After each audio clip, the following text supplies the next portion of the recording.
Yeah, my life after becoming insanely attractive has been quite great. So yeah, the first thing I do as I wake up is just stare in the mirror and admire my own hair. Ultimately, not to gas you up or anything, like you have a very symmetrical face and very sharp and masculine already. Then I come to my closet and find the clothes that color me just right. Do you see how cooler one make you look sharper? Yeah. Here, softer. So when I'm landing $1 million deal, this is where I wear. Yes. Yeah, okay, good to know. And then I sit over here and think about how the plastic surgeon said to me, This is what I like. I like to see a lot of good muscle there, but I also like to see a little bit of this, a little bit of fat, a little bit of skin. Yeah, and you're actually a good candidate. life hasn't been all sunshine and rainbows since the docu-series ended. Not only have I learned that I probably should build some more muscle, foreshadowing, but I've obsessed with one idea for the last 9 months and now it's over. What's the next journey? What do I do? What's my purpose? Purpose.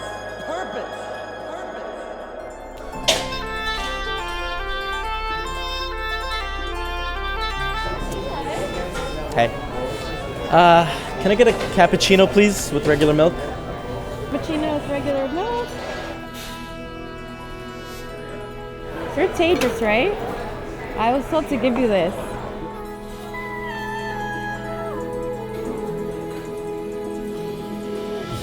What?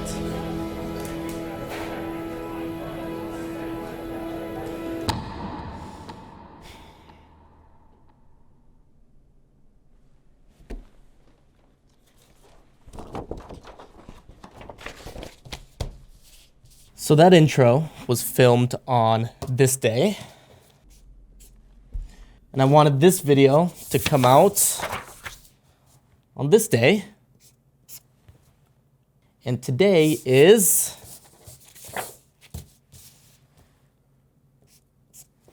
January 4th. So this video was supposed to be a very simple Q&A. I put out these posts to get a bunch of questions from you all on Instagram and YouTube, and you guys asked wonderful questions, so thank you. But to be honest with you, life after the docu-series has taken quite the turn.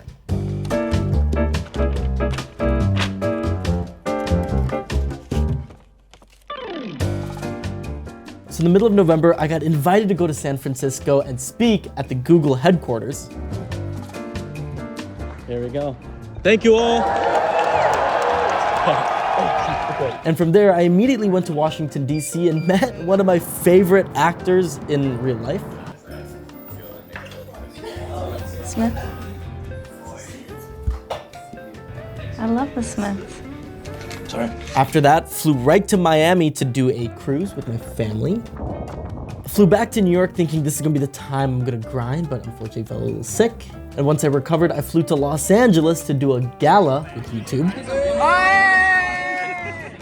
And then a couple of the boys decided, why don't we just take the red eye that night and go straight to Tokyo for a little boys trip. From Tokyo, I was missing my grandparents, so decided to fly to India. Surprise, good to see you. Aji! Aji! Hello! Spent a week there and finally completed my revolution around the entire Earth, all before New Year's.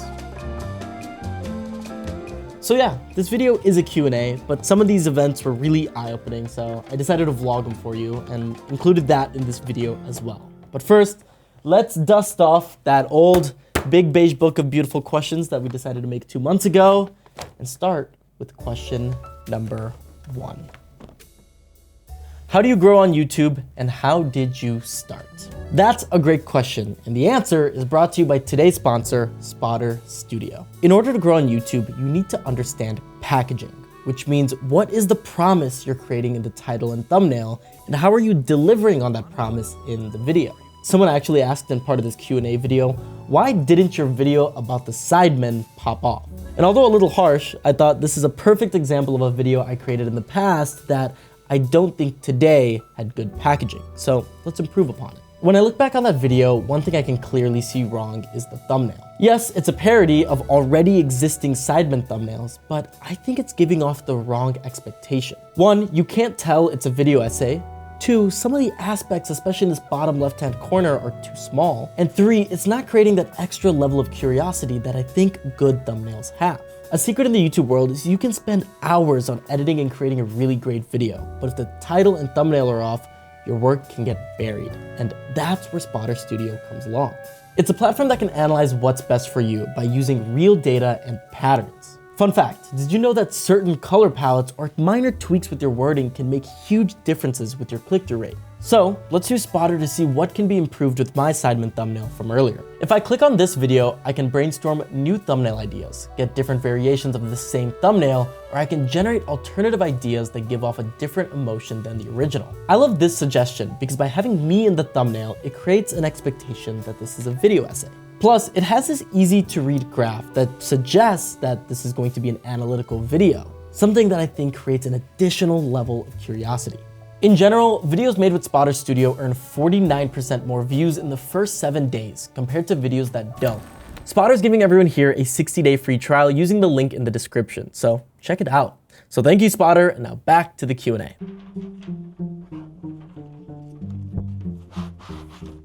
At the end of the day, I think if you want to grow on YouTube, the big picture answer is you need to understand human psychology at its core. Each video is finding some sort of problem, conflict, or desire that an audience has and showing the resolution or fulfilling it.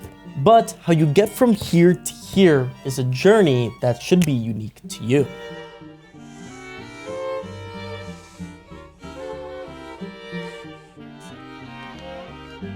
And that is your show. And eventually you keep that show consistent but are able to change out the conflicts and resolutions. I think people who face the most growth on YouTube are ones that have found a really solid show. And that's the journey I'm embarking on at the moment. But obviously this process is much easier illustrated than physically done. So my advice on anyone looking to grow on YouTube is actually counterintuitive to what I just showed you, and that's don't overthink it. Just start by exploring your own desires, your own problems, and finding resolutions. What questions do you have, and how can you find the answers in a way that might be unique to your own story? And from that, this show will naturally develop. Oh,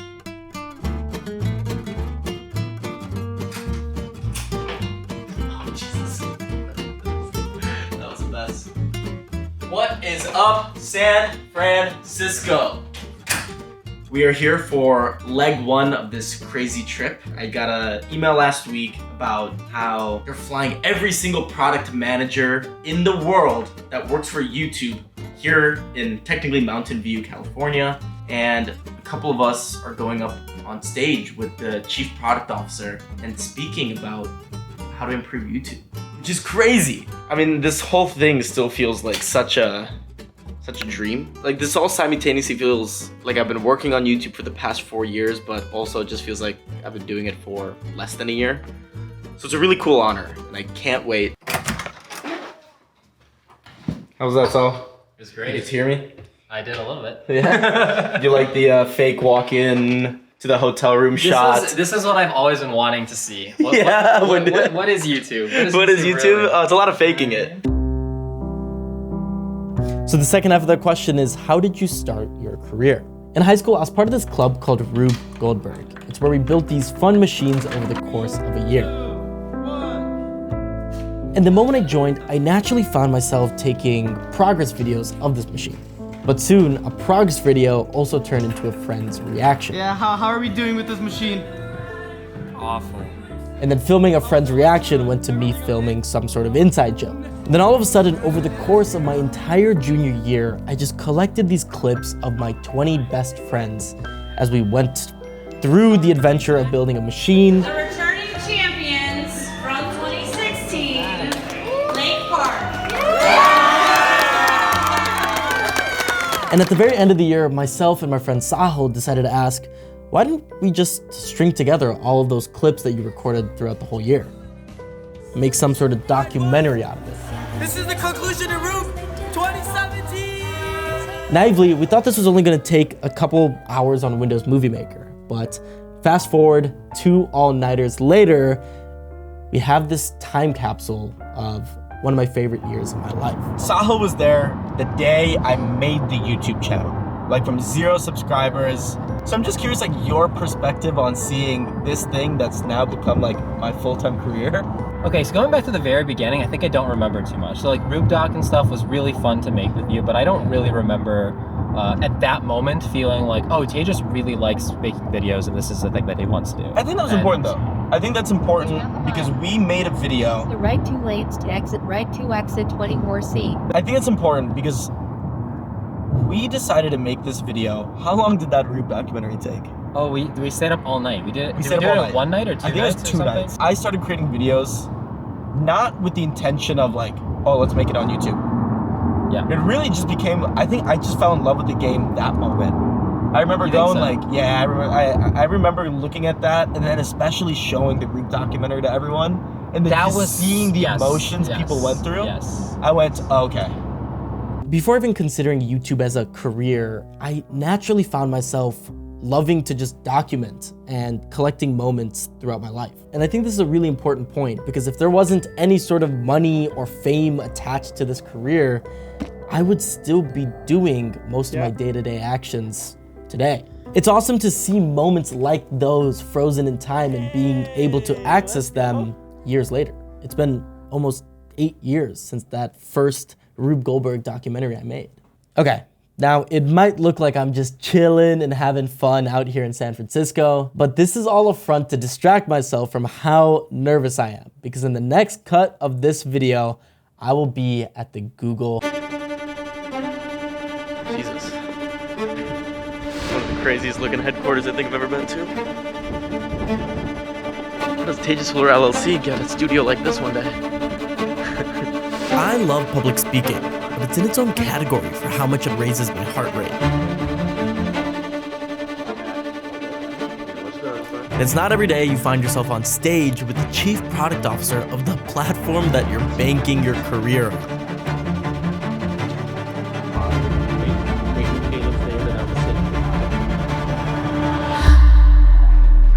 All right, here we go. I wasn't able to bring my camera on stage, but it was an amazing time. Thank you all. Again, 700 plus product managers who all build this platform that we call YouTube were in that room, and they were willing to just listen to me and the critiques that I have about the platform. It truly was an honor. And for those curious, my big ask for YouTube was to create products that measure depth over breadth. One of my absolute favorite moments in life was reading the comments from episode 4. To hear that a project or a story of mine had actual impact on people and see that people were having full conversations within the comment section was truly beautiful. And when I think about the YouTube I grew up on 10 years ago, it felt like I was part of these mini communities. Right now, it feels like the pendulum has swung the other way. It's so much algorithm-fed content, so much short-form content. And I hope that the future is shifting back into these really tight-knit communities. Okay, that's getting a little bit into the weeds of it all, but let me know if you're interested in those types of conversations, because that's the way my brain fires. All right, good evening, world. It is 9:40 p.m. on Wednesday, November 20th. Let's go to DC. Howdy. Tomorrow, I'm doing probably one of the coolest things that I've ever done. I'm, 1, going on a panel about the future of the internet, but 2, meeting, like, an idol of mine, which is kind of insane. I haven't really fully processed it, but right now we're in San Francisco, taking the red eye to Washington, D.C. Onward.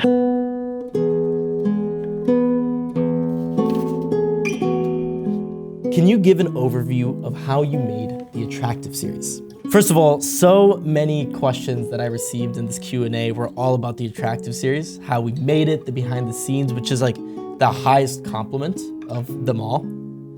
So thank you. Obviously, I can say a lot when it comes to how we crafted the 2 hours and 30 minutes of footage that's out there on the internet of this entire story. But to make this time the most effective, instead of giving you all so many tiny tidbits, I thought I was gonna give you the most important lesson that we took away from producing and making this docu-series. It's the glue that kept this whole series together, and it's understanding multiple plot lines. When I titled this docu-series, How to Become More Attractive Scientifically, you best believe that the A-plot, the main storyline, is answering that. Hence why I embarked on this big research journey, why I went to all these professionals and even did tests on myself to how to become more attractive objectively. Cutting back to the early part of this video, I found a human desire and I went on a journey to find a resolution. Most videos on YouTube especially stop right there. There's a singular plotline. But I've noticed that my favorite movies, documentaries, and TV shows, on top of having this A plot, also have a B plot, a secondary plot line that usually carries a lot more emotional weight. Side note, I know a lot of questions ask me where I find my inspiration when it comes to making videos. It's rarely from other YouTubers, but honestly, from movies. One of those examples is Interstellar. When you think about a movie like Interstellar, by the way, spoiler alerts in case you haven't watched that movie in the 10 years that it's been out, the A-plot is this action adventure as the main character Cooper has to go and find other planets that can sustain human life as Earth slowly crumbles.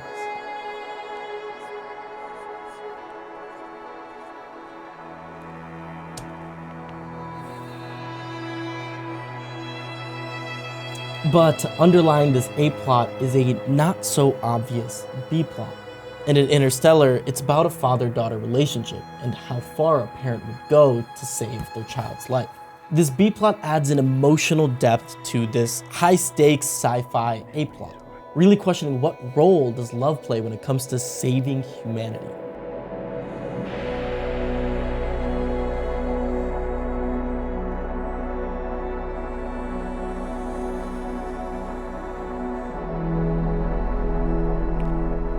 So something I've noticed as a beginner storyteller is we often go into movies or videos for the A-plot. But once that experience is over, what often sticks with us is the B-plot, that emotional journey. And the Attractive series is the first time I practiced doing that. How to become more attractive scientifically is the A-plot. It's probably why you all clicked into our series. But there is this subtle B-plot throughout all 4 episodes about my personal insecurities when it came to attractiveness and how that played out in recent relationships. People come for the A-plot, but tend to leave off with the B-plot.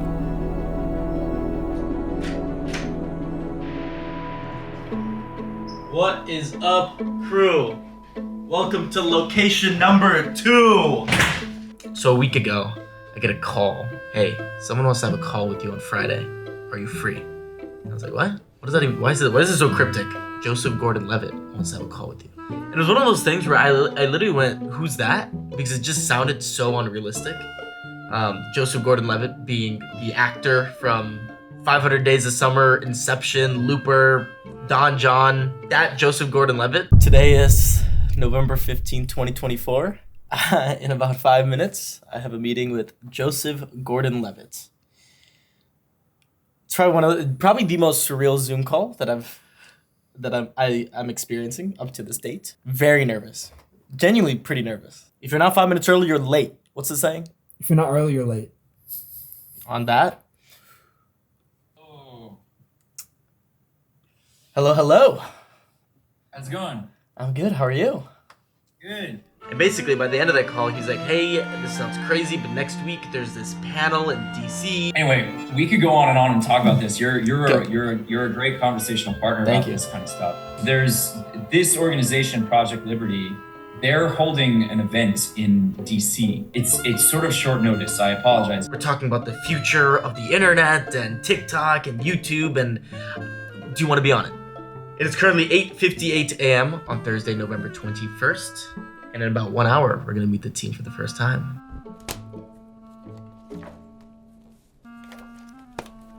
How can I learn storytelling, and what books would you recommend to your younger self to master it?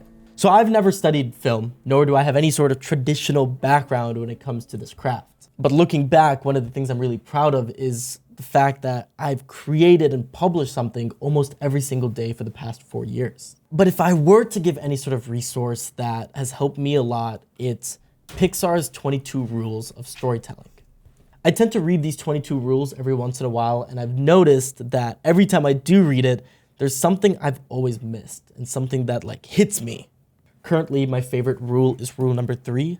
Trying for theme is important, but you won't see what the story is actually about until you're at the end of it. Now, rewrite. Here we go, man.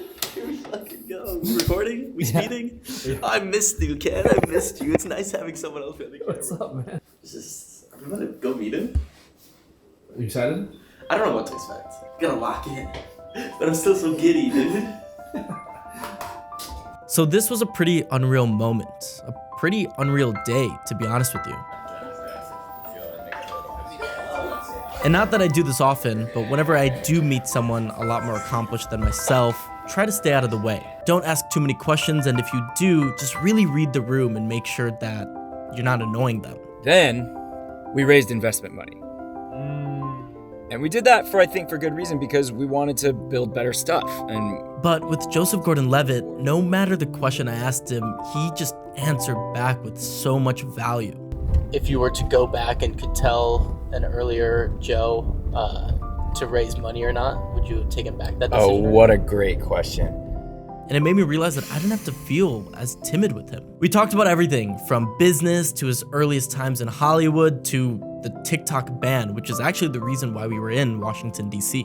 JGL was invited to speak on the future of the internet at this conference, but instead of just him going up solo, he decided to invite a couple creators, people that actually create on these platforms, to talk with him. So if you ask a lot of American teenagers today, actually, if you just ask American teenagers today, what do you want to be when you grow up? One of the very most common answers you get is an online content creator. All three of you are doing this now successfully for a living.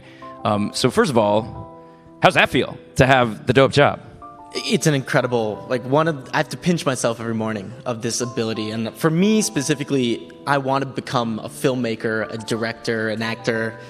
You are one. Appreciate it. If you have any advice, let me know. I watched your YouTube last night. You very much are one. Appreciate it. But I think one of the biggest things I'm grateful of TikTok is it took out that analysis of paralysis that I think a lot of people go through when they first think of being this creator. I've made 1,000 videos, and I've pressed publish on 1,000 videos, and I've had 1,000 feedback loops for me to be a better each one of those things. So very grateful in that sense. And after everything, he was so kind to answer 2 burning questions I've had the entire time I was with him. So here's a clip of Joseph Gordon-Levitt answering what makes a great writer, director, and actor. Mr. Joseph Gordon-Levitt. Yes, sir. How are you? Tejas, Hullur. Thank you. Very well, how are you? So we just came off making this really incredible project that was so eye-opening to us from a directing, writing, and acting standpoint. 3 things that you have experience in and have done extremely well. So I'm curious if you could talk to a previous version of yourself, the person that didn't write or direct or act yet. What is just some general advice from a writing and directing standpoint? From a writing and directing standpoint, I think anything that you're doing that's creative, it's really important to do it sometimes alone. We've been talking a lot about how creativity goes online, and I think it's a wonderful thing that we can make things and put them out on the internet and share them with the world. But I always make time to do something creative by myself that I don't share with anybody. Are you making fodder for an algorithm to try to generate numbers? That's one thing. If that's what you're doing, it's maybe not all that useful to spend time writing a journal entry you're never going to show anybody. Yeah. But if what you're trying to do is make something that is a genuine exploration of your unique self. To me, what art is really about is figuring out that question, who am I then? Hi. Creativity is a practice. It's a muscle, it's like a habit, it's an exercise. And if you get into the habit where you're like, oh, I just had an idea, and the first question you ask yourself is that gonna do numbers? Is that gonna do likes? Is that gonna do views? Your creative process is It's a poison. It's a little bit poisoned, and you're gonna have a lot of trouble figuring out the answer to that all-important question of who am I that's different than everybody else? What makes me unique?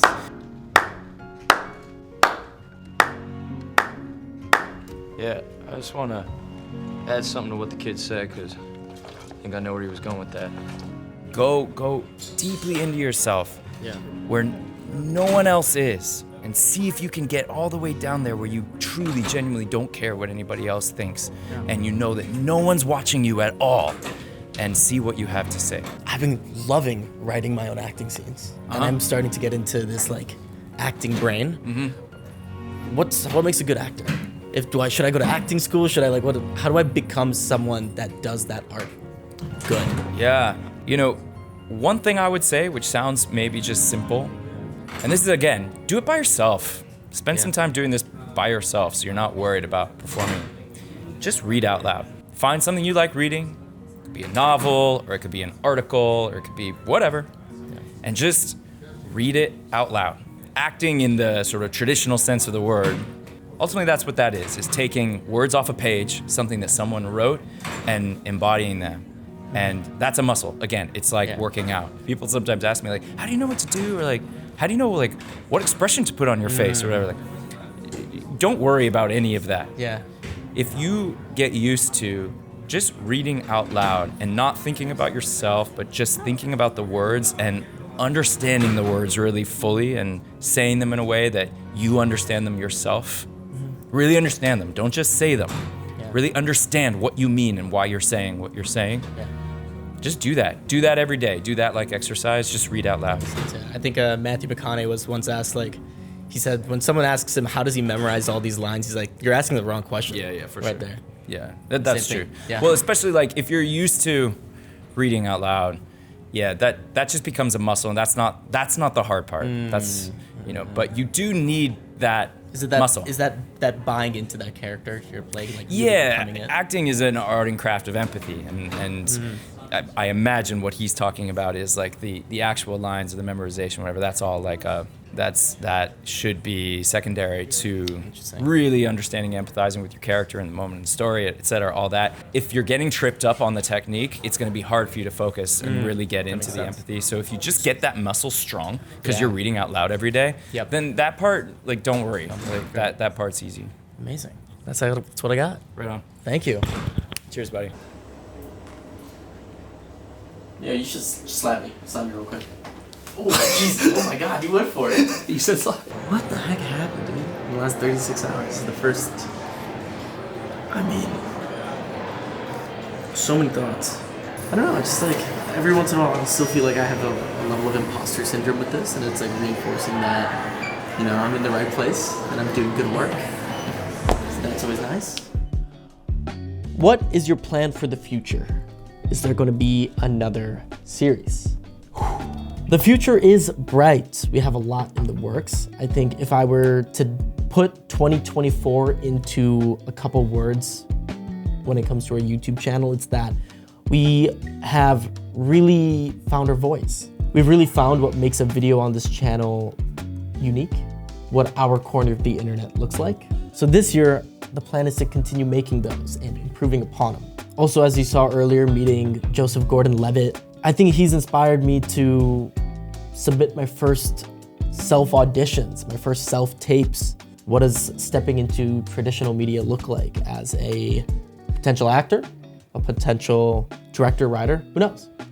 But I don't want to just think that's impossible. So maybe I'll let you all in on that journey. And in terms of another series, all I will say is research has begun. Oh, I lied. Actual final question. But actually, is contestant number 3 okay?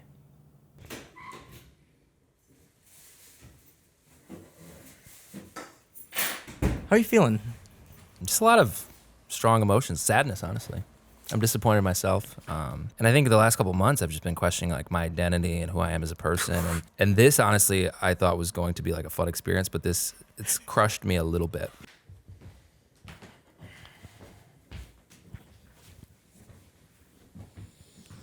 Contestant number 3, Nina Pulley asks, but actually, is contestant number 3 okay? I'm doing better. Yes, I'm okay. I mean, sometimes we all just need a hug, you know? And that's what we're doing here. Is anyone ever really doing okay? I'm okay some of the time. I drink a Diet Coke, crack that open, I feel okay. I'm at peace, you know? So I would say most of my days are filled with more okay than not okay. And that's all I can hope for. That's all any of us can hope for, Nina Pulley.